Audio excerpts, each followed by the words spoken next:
नमस्कार विद्यार्थी बंधुगण मु डॉक्टर क्षीरोद चंद्र बेहेरा आपण मानकु मोर यूट्यूब चैनल को स्वागत जनाऊँ।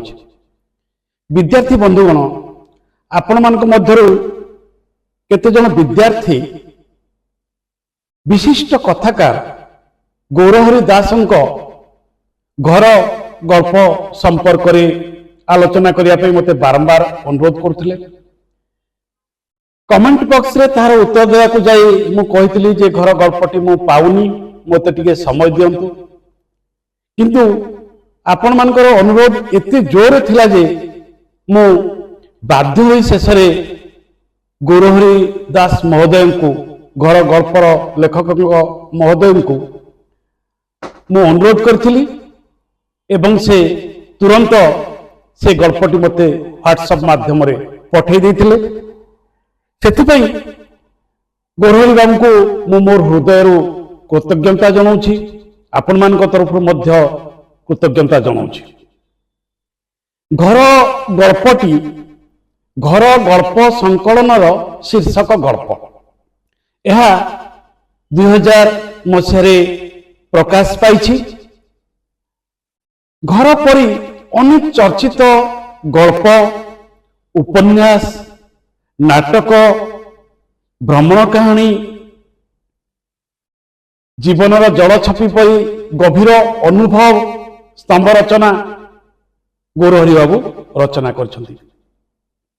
ओडिया साहित्यर दिगंत को सुदूर विस्तारी करिबारे गौरहरि बाबूंकर जो अवदान रही ताहा कालखंड रे समस्ते मन रखिबे स्वीकार करिबे। गभीर अनुभव और उपस्थापनर सांद्रता अंतरंगता तांको कथाकार जीवनर सफल कहानी। जो गपटे पढ़ंतु जो उपन्यासटे पढ़ंतु जो नाटकटे पढ़ंतु गौरहरि दासंकर कलमरु जहाँ भी झरी आसे आपण माने ताको पढ़िबे ताहले आपण को हृदय रे केउठी ना केउठी ठप करी टिके आघात लागिबो। निज दर्पण रे निजको देखि पारिबे अर्थात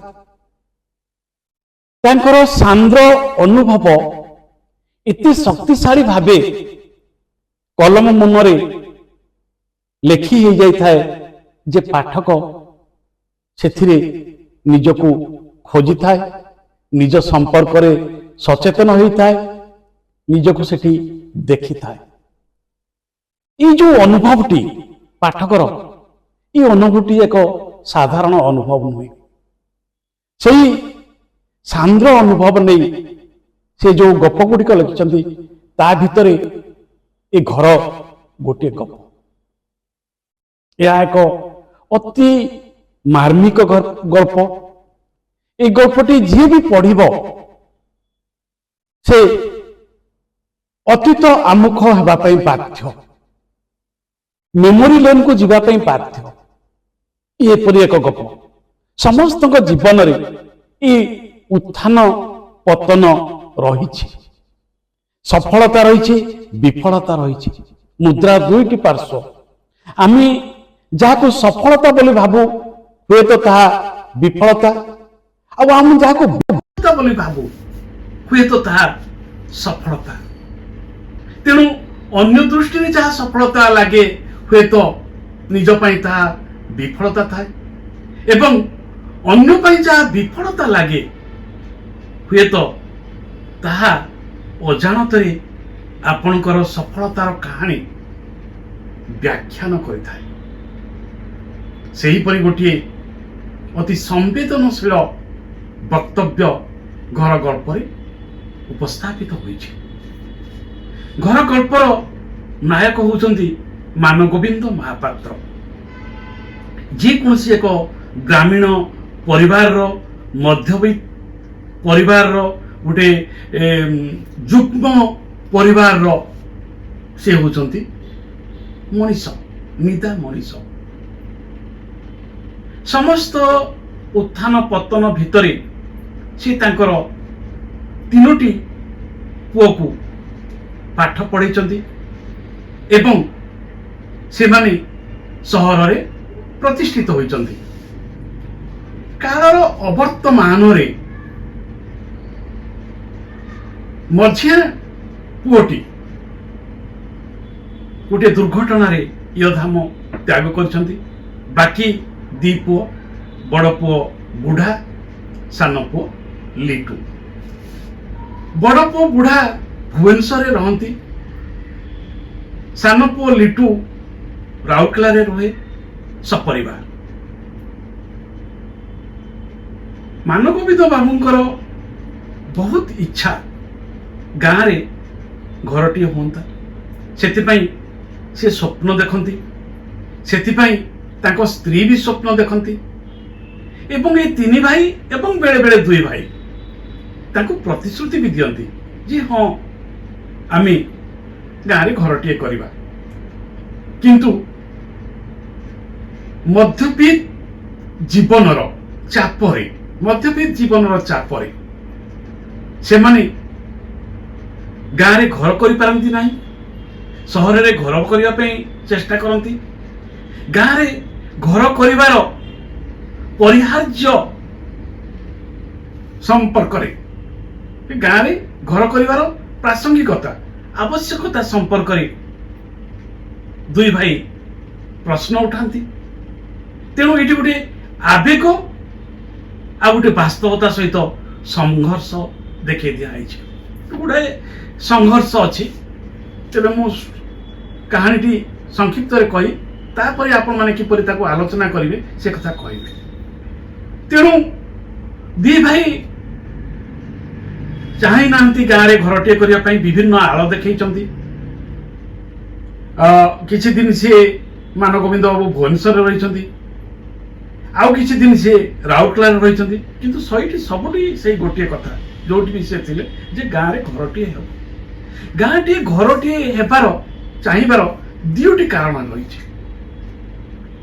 ବଡ଼ କାରଣଟି ହଉଛି ଯେତେବେଳେ ମାନଗୋବିନ୍ଦ ବାବୁଙ୍କର ସାନ ଭାଇ ବାହା ହେଲେ, ସେତେବେଳେ ଯେହେତୁ ଗୋଟେ ଯୁଗ୍ମ ପରିବାରରେ ଥିଲେ, ତାଙ୍କ ପାଇଁ ସାନ ଭାଇ ପାଇଁ ଦାମ୍ପତ୍ୟ ଜୀବନ ଅତିବାହିତ କରିବା ପାଇଁ କୋଠରୀଟିଏ ନଥିଲା। ସେ ନିଜ କୋଠରୀଟିକୁ ସାନ ଭାଇକୁ ଦେଇଥିଲେ ଏବଂ ଅନ୍ୟତ୍ର ଚାଲି ଯାଇଥିଲେ। ସେ ଆଶା କରିଥିଲେ ଯେ ସାନ ଭାଇ ଘରଟିଏ ତିଆରିବ ଏବଂ ମାନଗୋବିନ୍ଦ ବାବୁଙ୍କୁ ତାଙ୍କ କୋଠରୀଟି ଫେରେଇ ଦେବ। କିନ୍ତୁ ଶେଷ ପର୍ଯ୍ୟନ୍ତ ତାହା ହୋଇନଥିଲା। ଇଏ ହେଉଛି ପ୍ରଥମ କଥା। ତେଣୁ ଘର ହରା ହେଇଯାଇଥିଲେ, ମାନଗୋବିନ୍ଦ ବାବୁ ଘର ହରା ହୋଇଯାଇଥିଲେ। ଦ୍ୱିତୀୟ ଘଟଣାଟି ହେଉଛି କଣ ନା, ଲିଟୁ ବାବୁ ରାଉରକେଲାରେ ରହିଲେ, ବୁଢ଼ା ବାବୁ ବଡ଼ ପୁଅ ରହିଲେ ଭୁବନେଶ୍ୱରରେ। ଗାଁରେ ଥିବା ତାଙ୍କର 3ଟି ଗାଁରେ ଜମି ଅଛି, ମାଛ ପୋଖରୀ ଅଛି, ପରିବା ଚାଷ ହୁଏ। ତେଣୁ 3ଟି ଗାଁରେ ଜମି ଥିବା ଜଣେ ସ୍ୱାଭିମାନୀ ପ୍ରତିଷ୍ଠା ଥିବା ମାନଗୋବିନ୍ଦ ମହାପାତ୍ର ଘରଟିଏ କରିପାରି ନାହାନ୍ତି। ତାହା ଏକ ପରିଚୟ ସଂକଟ। ତୃତୀୟ କଥାଟି ହେଉଛି, যেটা ବହୁତ ଗୁରୁତ୍ୱପୂର୍ଣ୍ଣ, লিটি বাবু চাହୁଁଛନ୍ତି ରାଉରକେଲାରେ ରହିବେ, ବୁଢ଼ା ବାବୁ ଭୁବନେଶ୍ୱରରେ ସ୍ଥାୟୀ ବାସିନ୍ଦା ହେବେ। ତେଣୁ ତାଙ୍କର ଘର କରିବା ପାଇଁ ଆଗ୍ରହ ନାହିଁ। କିନ୍ତୁ ଗାଁରେ ଥିବା ଘରଟି ମଧ୍ୟ ଭାଙ୍ଗି ଯାଇଛି। ମାନଗୋବିନ୍ଦ ବାବୁଙ୍କର ବଡ଼ ବାପା ନୂଆ ଘରଟିଏ ତିଆରି କରିଛନ୍ତି। ତେଣୁ ଏଇ ଯୋଉ ଗୋଟିଏ ଘର ଯୋଡ଼ି ହେଇକି ଥିଲା, ଗୋଟିଏ ଅଂଶ ଭାଙ୍ଗି ବଡ଼ ବାପା ଯେତେବେଳେ ନୂଆ ଘରଟିଏ ତିଆରି କରୁଛନ୍ତି, ବଡ଼ ଭାଇ ଯେତେବେଳେ ନୂଆ ଘରଟିଏ ତିଆରି କରୁଛନ୍ତି, ମାନଗୋବିନ୍ଦ ବାବୁଙ୍କ ଘର ଅଂଶଟି ଭାଙ୍ଗି ଯାଇଛି ଏବଂ ତାହା ତାଙ୍କୁ ବହୁତ ଆଘାତ ଦେଇଛି। ଏଇ ଯୋଉ ଆଘାତ ତାଙ୍କ ମାନସିକତାକୁ ପ୍ରଭାବିତ କରିଛି ଏବଂ ମସ୍ତିଷ୍କ ବିକୃତି ଘଟିଛି।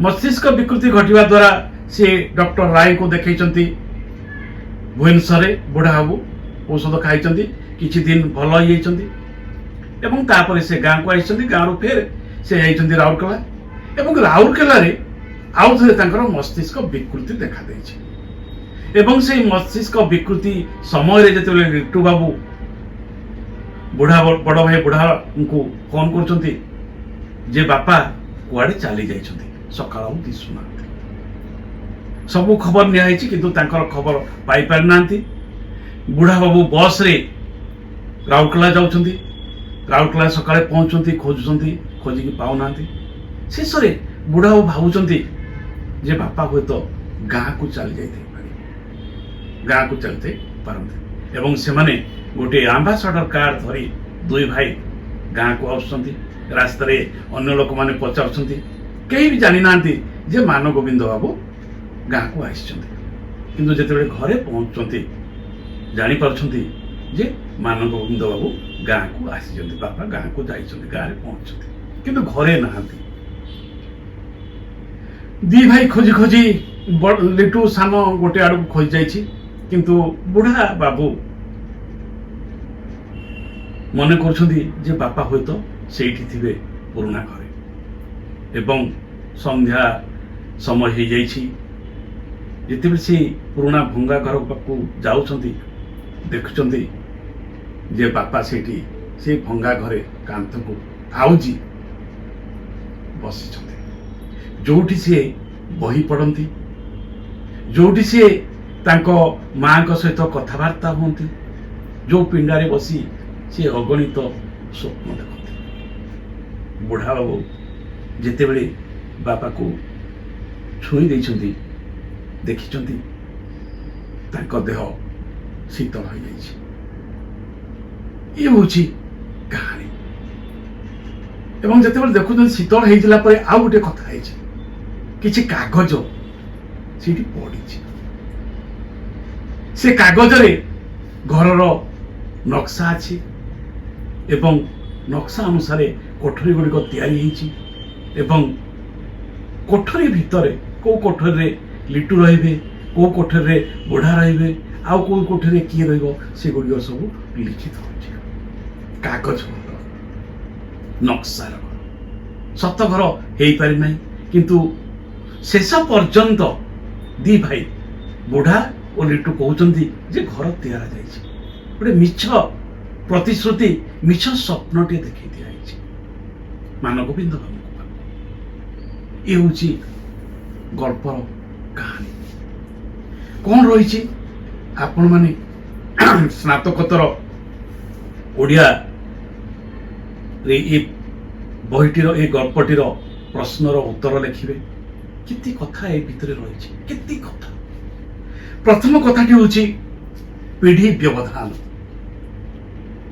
जेनेरेशन गैप पीढ़ी व्यवधान गोटे समय खंड को ए गल्पटी धारण करे गोटे पटे ग्रामीण परंपरा ग्रामीण संस्कृति सहभागिता सुख दुखरे सहभागिता आउ गोटे पटे शहरी संस्कृति मध्यवित्त संप्रदायर मध्यवित्त युवक मानकर संग्राम निजक प्रतिष्ठा करवा सहर रे निजर परिचय सृष्टि करवा ये हूँ गोटे पटे दीटी पीढ़ी एवं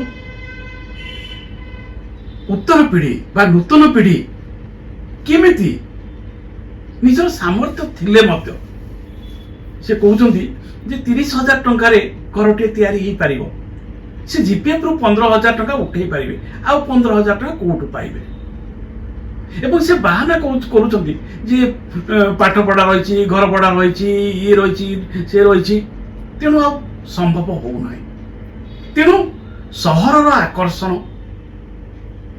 एवं आउ गोटे बड़ कथा जे बापा को स्वप्न सहित पुअर स्वप्नर कौन संपर्क ना पुओ तार स्वप्न ता संग्राम में व्यस्त पुओंकर स्त्री पुओंकर छुआ माने तांको स्वप्न तांको संग्राम में व्यस्त एपरिकी मान गोविंद बहु बड़ बहु सान बहु କିପରି ଅଣନିଶ୍ୱାସୀ ହେଇଯାଆନ୍ତି ଏ ଶ୍ୱଶୁରଙ୍କର ସେବା କରିବାରେ।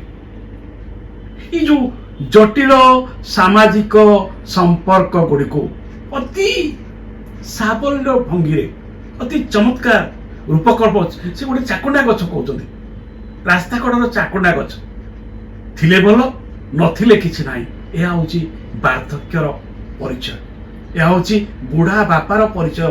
ଚାକୁଣ୍ଡା ଗଛ ସହିତ ତୁଳନା କରୁଛନ୍ତି, ଅତି ଚମତ୍କାର କାବ୍ୟିକ ଉପସ୍ଥାପନ ହେଇଛି, ସେ ହୃଦୟକୁ ଛୁଇଁଯିବ। ଇଏ ହଉଛି ପିଢ଼ି ବ୍ୟବଧାନ। ଦ୍ୱିତୀୟଟି ହଉଛି ସହରୀକରଣ, ଯେ ସହର କେମିତି ଗ୍ରାସି ଯାଉଛି, ମଧ୍ୟବିତ୍ତକୁ କିପରି ଆକର୍ଷଣ କରୁଛି, ସମସ୍ତେ କିପରି ସହରମୁଖୀ ହେଇଯାଉଛନ୍ତି। ପଚାରୁଛନ୍ତି ସେ ଯେ ଗାଁରେ ଘର କରିବା, ବୁଢା ବି କହୁଛନ୍ତି, ଲିଟୁ ବି କହୁଛନ୍ତି, ଆରେ ଗାଁରେ ତ ଡାକ୍ତରଖାନା ନାହିଁ, ଗାଁରେ ତ ଉଚ୍ଚଶିକ୍ଷାର ବ୍ୟବସ୍ଥା ନାହିଁ, ଗାଁର ସଂସ୍କୃତି ପରିବର୍ତ୍ତିତ ହେଇଯାଉଛି, ତାହେଲେ ଆମ ଛୁଆମାନଙ୍କୁ ନେଇକି ଆମେ କୋଉଠି ରହିବା? ଆମ ଛୁଆମାନଙ୍କର ଭବିଷ୍ୟତ କଣ ହବ? ଇଏ ହଉଛି ଗୋଟେ ସମୟର ପ୍ରଶ୍ନ, ଇଏ ହଉଛି ଗୋଟିଏ ସମୟର ପ୍ରଶ୍ନ, ଏବଂ ଇଏ ହଉଛି ଗୋଟେ ମଧ୍ୟବିତ୍ତ ସମାଜର ପରିଚୟ। এই কথাକୁ এটি অতি প্রাঞ্জল ভাବରେ দর্শাই দিয়াଯାଇଛି। ଗୋଟେ ହେଉଛି ସହରୀକରଣ ଏବଂ ଗ୍ରାମୀଣ ପରମ୍ପରା, ଗ୍ରାମୀଣ ପରମ୍ପରା ଓ ସହର ମଧ୍ୟରେ ଥିବା ସଂଘର୍ଷ ଏବଂ ପରିବର୍ତ୍ତିତ ମୂଲ୍ୟବୋଧ। ତାପରେ ଯୋଉଟା ସବୁଠୁ ବଡ଼ କଥା ହେଉଛି, ସବୁଠୁ ବଡ଼ କଥା এইটা একবিংশ শতাব্দীରେ ଆହୁରି ବଢି ବଢି ଚାଲିଛି, ବଢି ବଢି ଚାଲିଛି। এই ଯୋଉ ପ୍ରସଙ୍ଗଟି, ମୁଁ ତୃତୀୟ ପ୍ରସଙ୍ଗଟି କହିବି, ଏହା ଏକ ସଂକ୍ରାମକ ରୋଗ ପରି ପ୍ରତ୍ୟେକ ପରିବାର, ପ୍ରତ୍ୟେକ ବ୍ୟକ୍ତି ଜୀବନରେ ଦେଖାଯାଉଛି। ଇଏ 2000 ମସିହାରେ ଏ ଗପଟି ପୁସ୍ତକରେ ପ୍ରକାଶିତ ହୋଇଛି, ତେଣୁ 2000 ମସିହା ପୂର୍ବର ଏ ଗପ, କିନ୍ତୁ ଆଜି 2026 ମସିହାରେ ଏ ଗପଟିର ବକ୍ତବ୍ୟ ଆହୁରି ଅଧିକ ପ୍ରାସଙ୍ଗିକ। ଏ କଥା ଆପଣମାନେ ପରୀକ୍ଷା ଖାତାରେ ଲେଖିବେ। କଣ? ବ୍ୟକ୍ତି ବିଚ୍ଛିନ୍ନତା ଓ ବ୍ୟକ୍ତି ଅସହାୟତା। ଆମେ একবিংশ ଶତାବ୍ଦୀରେ କିପରି ନିଜ ଭିତରେ ନିଜକୁ ସୀମାବଦ୍ଧ କରି ରଖିଦେଇଛେ। ସମସ୍ତେ ଗୋଟିଏ ପରିବାରରେ, ପରିବାରର ମୁରବୀ ସିଏ ନିଜର ସ୍ୱପ୍ନ ନେଇ ବ୍ୟସ୍ତ, ପରିବାରର ଗୃହିଣୀ ସିଏ ନିଜର ସ୍ୱପ୍ନ ନେଇ ବ୍ୟସ୍ତ, ପରିବାରର ଅନ୍ୟ ସଦସ୍ୟମାନେ ମାନେ ପୁଅଟିଏ ଝିଅଟିଏ ବା ପୁଅଟିଏ ବା ଝିଅଟିଏ, ଗୋଟିଏ ସନ୍ତାନ ନହେଲେ ଦିଓଟି ସନ୍ତାନ, ତୃତୀୟ ସନ୍ତାନ ପ୍ରାୟତଃ ନାହିଁ ଆଜିର ସମାଜରେ। ସେମାନେ ମଧ୍ୟ ନିଜ ସ୍ୱପ୍ନରେ ବିଭୋର ଏବଂ সেই ସ୍ୱପ୍ନକୁ ସାକାର କରିବା ନିମିତ୍ତ ଜଣେ ଉପାର୍ଜନ କରୁଛି, ଏଇଠି ତ ଜଣେ ଉପାର୍ଜନ କରୁଛନ୍ତି ବୁଢା ଆଉ ସେଠାରେ ଲିଟୁ, ଯଦି ଦି ଜଣ ବି ଉପାର୍ଜନ କରୁଛନ୍ତି, ପରିବାରର ଦି ଜଣ ସଦସ୍ୟ ଉପାର୍ଜନ କରୁଛନ୍ତି, ତାହା କେତେ କମ୍ ଗୋଟେ ପରିବାରର ଜୀବନ ପାଇଁ, ଆର୍ଥିକ ସ୍ୱଚ୍ଛଳତା ପାଇଁ। ତେଣୁ ଆର୍ଥିକ ତାଡ଼ନା ଭିତରେ ବ୍ୟକ୍ତି ଅସହାୟତା କିପରି ବଢି ବଢି ଯାଏ ଏବଂ ସ୍ୱପ୍ନ ମାନେ ସମାନ୍ତରାଳ ଭାବେ ଗତି କରନ୍ତି, ସେଥିପାଇଁ ବିଚ୍ଛିନ୍ନତା ସୃଷ୍ଟି ହୁଏ, ସେଥିପାଇଁ ପାରିବାରିକ ଅସନ୍ତୋଷ ସୃଷ୍ଟି ହୁଏ ଦାମ୍ପତ୍ୟ ଜୀବନରେ। ସେଠାରେ ତୃତୀୟ ପୁରୁଷର ସ୍ଥାନ ନାହିଁ। ନା ବାପାର ସ୍ଥାନ ଅଛି, ନା ବୋଉର ସ୍ଥାନ ଅଛି, ନା ଭାଇର ସ୍ଥାନ ଅଛି, ନା ପୁତୁରାର ସ୍ଥାନ ଅଛି, ଆଉ କାହାରି ସ୍ଥାନ ନାହିଁ। ତାଙ୍କର ସ୍ଥାନ ତ ନାହିଁ ତ ନାହିଁ। ଯଦି ତାଙ୍କର ସ୍ଥାନ ହିଁ ନାହିଁ, ତାହେଲେ ବାପା ମାଙ୍କର ସ୍ୱପ୍ନ କଣ ହବ?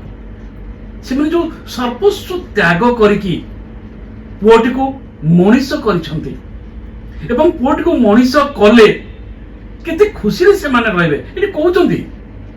ଗାଳ୍ପିକଟି ଚମତ୍କାର ଭାବରେ ବର୍ଣ୍ଣନା କରୁଛନ୍ତି। ବୋଉକୁ କହୁଛନ୍ତି ଯେ ଆମର ଏମିତି ଘର ହବ, ଏହା କରିବା, ଏଇଠି ଇଏ ରହିବ, ସେଇଠି ସିଏ ରହିବ, ଅତି ଚମତ୍କାର ଭାବରେ ବର୍ଣ୍ଣନା କରୁଛନ୍ତି। ବାପା କହୁଛନ୍ତି ଯେ ଏମିତି ହବ, ଏଇ କାଠରେ ହେବ, ଏଇ ରଙ୍ଗ ଲାଗିବ, ଏଇ ପ୍ରକାର ଲାଗିବ। ଏଇ ସ୍ୱପ୍ନ ସବୁ ଅତି ଜମାଟ ବାନ୍ଧିଛି ଏ ଗପରେ। ବୋଉର ସ୍ୱପ୍ନ, ବାପାର ସ୍ୱପ୍ନ, ସେ ସ୍ୱପ୍ନ ଗୁଡ଼ିକ ଗଲେ କୁଆଡେ? ସେ ସ୍ୱପ୍ନ ସହିତ এই যে উত্তর পিঢ়ির কৌশি সম্পর্ক নাই, কৌশি সম্পর্ক নাই। এ হচ্ছে আমার ଏ ସମୟର ସାମାଜିକ ଜୀବନର ସବୁଠାରୁ ବଳିଷ୍ଠ ଅନୁଷଙ୍ଗ, ସବୁଠାରୁ ଉଦ୍ବେଗର ବିଷୟ, ବ୍ୟକ୍ତି ସତ୍ତାର ବିକାଶ ଏବଂ ଅଂଶୀଦାରୀର ଭାଗିଦାରୀର ସମ୍ପୂର୍ଣ୍ଣ ଭାବରେ कार्पण्य विशेष करी बापा माँ को, विशेष करी ग्रामीण संस्कृति प्रति आउ तो उत्तर पीढ़ी जो माने कंप्यूटर और मोबाइल समय जन्म होती से तो ग्राम सहित कौन संपर्क ही ना। तेणु ये जो गोटे छिन्न मूलता गोटे बड़ प्रसंग समाज सब समाज आज विश्व समाज समस्ते व्यक्ति जीवन भितर सीमित हो रही से व्यक्ति जीवन सीमितता को ये गल्प अति चमत्कार भाव उपस्थापन करछन्ति गाल्पिक गौरवी दास मानगोविंद महापात्र चरित्र माध्यम बापा अप्रासंगिक हो जाते, बापा बोझ हो जाते, बापा बोझ हो जाते, बापा प्रासंगिकता नहीं आ केते दिन बापा बंचिबे से गोटे गाँव में घर तैयारी ये कथा उठे दिया ये समय चिंतन सहर प्रति प्रबल आकर्षण ग्रामीण परंपरा प्रति अनाग्रह रुग्ण आमर प्राचीन संस्कृति प्राचीन परंपरा से गाँव कथा कहते केमती सी रोच लोक मैंने सम्मान दिखती सहर में परिचय ना परिचय संकट ये कथा को अति प्रांजल भाव में कह जापर घर ये घर एक प्रतीक कौन प्रतीक इटा कांथरे तैयारी घर कौन घर ना पारिवारिक सौहार्द आजिर समाज रे गोटे भाई एठी गोटे भाई सेठारे कहारी सहित किसी संपर्क नहीं बापा माँ आ गोटे जगह मन पकातु मत लगे ये गल्पटी सते जमी डाकमुंशी गल्पर एक नूतन संस्करण डाकमुंशी फकीर मानकर डाकमुंशी गल्पर नूतन संस्करण पड़े आसुंदी से घर को गाँ को कहीं ना देखा ये भी ठीक सेमती गाँ को पड़े कहीं देखा ना कांथरे आउजी शेष निश्वास त्याग कर मानगोविंद महापात्र तेणु गोटे समय वेदना गोटे समय प्राणस्पंदन को अति मार्मिक भाव घर गल्पटी उपस्थापन करा जायछि। एठी परिवा कथा माछ कथा एवं गाँव पृष्ठभूमि कथा कही दिखाई मंतेई नई बासुदेवपुर धामरा रास्तार कथा कहूँ मंतेई नई कूलर कथा कहूँ मंतेई नई पारियाबार कथा कहूँ जुआर कथा कहूँ अति सांद्र भाव से वर्णना कर समस्त कथा देखु केमिति से कहते रंजू कहते बुढ़ा स्त्री जे बापा केमिति केते भल पाइबा देइछन्ति छुआ माने से कथा उपलब्धि करुले हैं हुए तो समय स्रोत से माने असहाय रंजू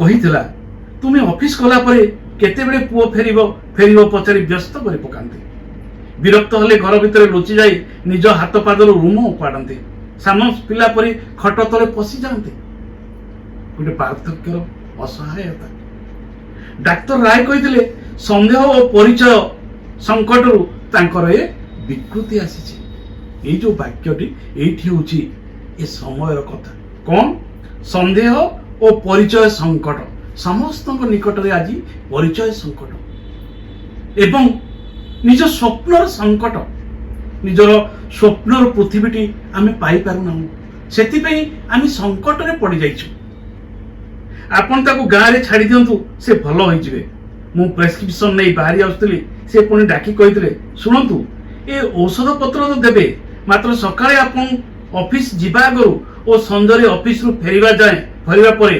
15-20 ମିନିଟ ତାଙ୍କ ପାଖରେ ବସିବେ, ଗପସପ କରିବେ। ଇଏ ହଉଛି ବିଚ୍ଛିନ୍ନତା ଓ ଅସହାୟତାର ମୂଳ କାରଣ। ଆମେ ଦୈନନ୍ଦିନ ଜୀବନଚର୍ଯ୍ୟାରେ ଏତେ ବ୍ୟସ୍ତ ଯେ ଆମେ ଫୁର୍ସତଟିଏ ନେଇ ବାପାଙ୍କ ପାଖରେ, ବୋଉଙ୍କ ପାଖରେ 5 ମିନିଟ ବସିବା, ଦୁଃଖ ସୁଖ ହବା, ଖୁସି ଗପ କରିବା, ଏ କଥା ସମ୍ଭବ ନୁହେଁ, ଏ କଥା ହେଉନାହିଁ। ତେଣୁ ପରମ୍ପରାରେ ବଢିଥିବା, ଯୁଗ୍ମ ପରିବାରରେ ବଢିଥିବା, ଗୋଟେ ଗ୍ରାମୀଣ ସଂସ୍କୃତିରେ ବଢିଥିବା ଗୋଟେ ମଣିଷ କେତେ ଅସହାୟ ପଡିବ ଯେତେବେଳେ ସେ ଏକୁଟିଆ ବସିବ, ଏକୁଟିଆ ସେ ବଞ୍ଚି ଜାଣେନି। ତେଣୁ ଏଇ ଯୋଉ ଗୋଟିଏ ସମୟର ସ୍ପନ୍ଦନକୁ ମାନଗୋବିନ୍ଦ ଚରିତ୍ର ଭିତରେ ଗୌରହରି ଦାସ ଧରିଛନ୍ତି। ଡାକ୍ତର ରାୟଙ୍କର ଏଇ ଶେଷ ପରାମର୍ଶ ମୋ ପିଠିରେ ଯେମିତି ଶକ୍ତ ପାହାଡ଼ଟିଏ କଷି ଦେଇଥିଲା। ମୁଁ ମନକୁ ମନ ଚିନ୍ତା କରିଥିଲି, ସତ କଥା ତ ଆଜିକାଲି ଆଉ ବାପାଙ୍କ ପାଖରେ ବସିବା ପାଇଁ ସମୟ ବାହାର କରିପାରୁନାହିଁ। ସକାଳୁ ଉଠୁ ଉଠୁ କାମ ଲାଗି ଯାଉଛି। ଝିଅକୁ ସ୍କୁଲରେ ଛାଡିବା, ବଜାର ସୌଦା କଥା ବୁଝିବା, ଯିବା ଆସିବା ଲୋକଙ୍କୁ ପଦେ ଦି ପଦ କହି ବିଦା କରିଦେବା, ସକାଳ ଓଳିଟି ଚାଲି ଯାଉଛି। ଏହାରି ଭିତରେ ଭୁବନେଶ୍ୱରରେ 3 ଥର ଭଡାଘର ବଦଳ ଓ ସ୍ତ୍ରୀ ପିଲାଙ୍କ ଭଲ ମନ୍ଦ। ଅଫିସ ଉପରେ ହାକିମ ଘର ସମସ୍ୟା କଥା ବୁଝନ୍ତି ନାହିଁ। ଆଖୁ ପେଡିଆ ପରି ମଣିଷ ଦେହରୁ ରସତକ ନିଗାଡି ନେବାକୁ ଚାହାନ୍ତି। ମନେ ରଖନ୍ତୁ, ଏଇ ଯଦି ଧାଡିଟି ଆପଣ ବୁଝିଗଲେ ତାହେଲେ ସମକାଳର ଜୀବନଚର୍ଯ୍ୟାକୁ ଆପଣ ବୁଝିଯିବେ। କଣ ସେ କହୁଛନ୍ତି? ଆଖୁ ପେଡିବା ପରି ମଣିଷର ଦେହରୁ ରସତକ ନିଗାଡି ନେବାକୁ ଚାହାନ୍ତି। ଆଉ ସମୟ କୋଉଠି ଅଛି? ଆଉ ରସ କୋଉଠି ଅଛି? ଆଉ ପ୍ରାଣ ସ୍ପନ୍ଦନ କୋଉଠି ଅଛି ଯେ ସିଏ ଆସିକି ବାପାଙ୍କ ପାଖରେ 15 ମିନିଟ ହସ ଖୁସି ହେବେ, ଗପ କରିବେ? ଏବେ ତ ଆହୁରି ସମସ୍ୟା ବଢି ଯାଇଛି। ଏବେ ତ ଏ ସମସ୍ୟା ଆହୁରି ବଢି ଯାଇଛି। ରାତି 12ଟା 1ଟାଏ ଯାଏ ପିଲାମାନେ କାମ କରୁଛନ୍ତି ଆମେରିକାର ସମୟ ସହିତ। ବିଶ୍ୱଗ୍ରାମ ଆମକୁ ସମୟକୁ ବିଶ୍ୱ ସହିତ ଯୋଡି ଦେଇଛି। ଆମେ ଦିନରେ ଶୋଉଛୁ, ରାତିରେ କାମ କରୁଛୁ, ବିଭିନ୍ନ ବିଦେଶର ସମୟ ସାରଣୀ ସହ। ଇଏ ହଉଛି ବିଶ୍ୱଗ୍ରାମର ସାମାଜିକ ଜୀବନ। ତେଣୁ ପାରିବାରିକ ଜୀବନ ଏବଂ ଦାମ୍ପତ୍ୟ ଜୀବନ, ପାରିବାରିକ ଜୀବନ ଏବଂ ସ୍ୱାମୀ ସ୍ତ୍ରୀ ମଧ୍ୟରେ ଥିବା ଦାମ୍ପତ୍ୟ ଜୀବନରେ ମଧ୍ୟ ବହୁ ସମସ୍ୟା ସୃଷ୍ଟି ହେଉଛି ସମକାଳର ପୃଥିବୀରେ। ଅଫିସର ଉପର ହାକିମ ଘର ସମସ୍ୟା କଥା ବୁଝନ୍ତି ନାହିଁ। ଆଖୁ ପେଡିବା ପରି ମଣିଷ ଦେହରୁ ରସତକ ନିଗାଡି ନେବାକୁ ଚାହାନ୍ତି। ତା ଭିତରେ ବାପାଙ୍କ ପାଖେ ଘଡ଼ିଏ 2 ଘଡ଼ି ବସିବା ପାଇଁ ସମୟ ବା କୋଉଠୁ ପାଇଥାନ୍ତି? ଏସବୁ ସାଙ୍ଗକୁ ବାପାଙ୍କର ପରିଚୟ ସଙ୍କଟ। ସହରରେ ସେ ପରିଚିତ ହୁଅନ୍ତି ନାତୁଣୀର ଜେଜେ, ମୋର ବାପା, ନଚେତ ଅଙ୍କଲ କି ମଉସା ସମ୍ବୋଧନରେ। ଯିବା ଆସିବା ଲୋକମାନେ ତାଙ୍କୁ ଉପର ଠାଉରିଆ ନମସ୍କାରଟେ କରି ଘର ଭିତରକୁ ପଶି ଆସନ୍ତି। ତାଙ୍କ ହାତରେ କିଛି କ୍ଷମତା ନଥାଏ, କିଛି ଅଧିକାର ନଥାଏ। ସେ ଯେମିତି ରାସ୍ତା ଧାରର ଅଦରକାରୀ ଚାକୁଣ୍ଡା ଗଛ, ଥିଲେ ଭଲ, ନଥିଲେ କାହାରି କ୍ଷତି ହୁଅନ୍ତା ନାହିଁ। ପରିଚୟ ସଙ୍କଟ ଯୋଉ କଥା ମୁଁ କହୁଥିଲି। ତେଣୁ ପ୍ରତ୍ୟେକ ଧାଡିରେ, ପ୍ରତ୍ୟେକ ପାରାଗ୍ରାଫରେ ଅତି ଓଜନିଆ କଥା କୁହାଯାଇଛି, ସମକାଳର କଥା କୁହାଯାଇଛି। ଅତି ସମ୍ବେଦନଶୀଳ ଭାବରେ ଏ ଗପଟି ରଚନା କରିଛନ୍ତି। ଆପଣ ଯଦି ଏହାକୁ ପଢିବେ ଏବଂ ଏଇ ଯୋଉ 4-5ଟି କଥା ମୁଁ ଆପଣଙ୍କୁ କହିଲି ତାକୁ ଯଦି ଯୁକ୍ତିଯୁକ୍ତ ଭାବରେ ଉପସ୍ଥାପିତ କରିବେ, ଗଳ୍ପରୁ ଉଦାହରଣ ଦେଇ, ତାହେଲେ ଆପଣମାନେ ନିଶ୍ଚିତ ଭାବରେ ପରୀକ୍ଷାରେ ଭଲ କରିବେ। ମୁଁ ଭାବୁଛି ଆଜିର ଆଲୋଚନାଟି ଆପଣମାନଙ୍କୁ ଭଲ ଲାଗିଥିବ ଏବଂ ପ୍ରାସଙ୍ଗିକ ରହିବ। ଯଦି କିଛି ଅଧିକ ଜାଣିବାର ଇଚ୍ଛା ଅଛି ଆପଣମାନେ କମେଣ୍ଟ ବକ୍ସରେ ଲେଖିବେ, ମୁଁ ନିଶ୍ଚୟ ତାହାର ଉତ୍ତର ଦେବି। ଆଜି ପାଇଁ ଏଇଠି ରହୁଛି। ନମସ୍କାର ଓ ଧନ୍ୟବାଦ।